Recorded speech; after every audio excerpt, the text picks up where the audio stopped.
The main point in common for negotiations between Kiev and Moscow were the necessary humanitarian procedures. First of all, the security of humanitarian corridors for the evacuation of civilians.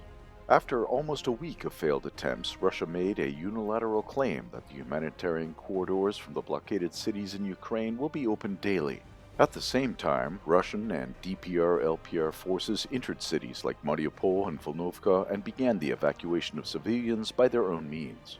The inability of the Ukrainian military authorities to take control over the nationalist forces in the country has already resulted in the deaths of dozens of civilians and provoked a step back in the negotiation process.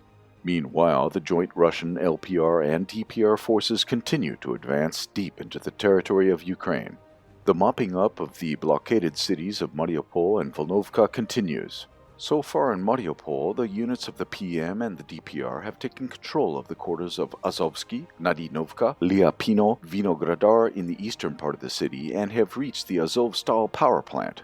In the western part of the city, the western district was reportedly taken from Ukrainian forces. Fighters of the nationalist battalions besieged in Mariupol are hoping for a counteroffensive of the AFU from the north of the city. The Ukrainian military command has reportedly positively replied to such demands from Mariupol. However, the AFU definitely have no forces to counterattack the Russian groupings in the region. Russia and the DPR continue to increase their control zone north of Mariupol. The offensive of the DPR forces continues on the outskirts of Volnovka, in the villages of Bugas and Novotroitskoye, where the flags of the Republic are already hanging on administrative buildings.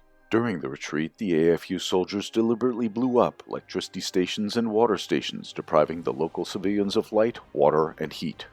LPR forces are also steadily pushing away the UAF from the villages in the Donbass region. The cities of Severodonetsk and Lysychansk are surrounded from three directions and risk to be completely blockaded in the nearest future. To this end, the forces of the LPR continue their offensive near the town of Popasnaya, which is south of Severodonetsk. After the UAF claimed victory and control over Chugiev, even before Russian forces approached the town, the Russian units decided to check these claims and launched an offensive towards Chugiev. The Ukrainian military base within the town has already been targeted with Russian missiles. Another SBU building was destroyed on March 10th. Another Russian rocket destroyed the building of the Institute of Physics and Technology located in the Kharkiv suburbs. Earlier, the Ministry of Defense of the Russian Federation reported that the SBU and the militants of the national battalions had mined a reactor of an experimental nuclear installation with the aim of another provocation. On the southern front lines, Russian forces have been activated after a tactical pause. They reportedly advanced towards Kryvyi Rih and Nikolopol from the direction of Mykolaiv. In the area of Zaporizhia, the armed forces of the Russian Federation have passed the village of Gurai Pode from the east and have moved towards Novaya Novoselska and Ugledar.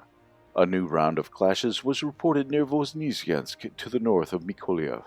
The Russian military fleet has also entered the Ukrainian scene. Kalibr missiles were launched from the warships deployed in the Black Sea near Odessa. They hit the airfield near Kryvyi Rih. In order to secure the regions already under their control and to gain new territories, Russian forces and their allies need to deploy the second echelon on Ukrainian territories. Thus, further developments will likely mark the second stage of the Russian special operation.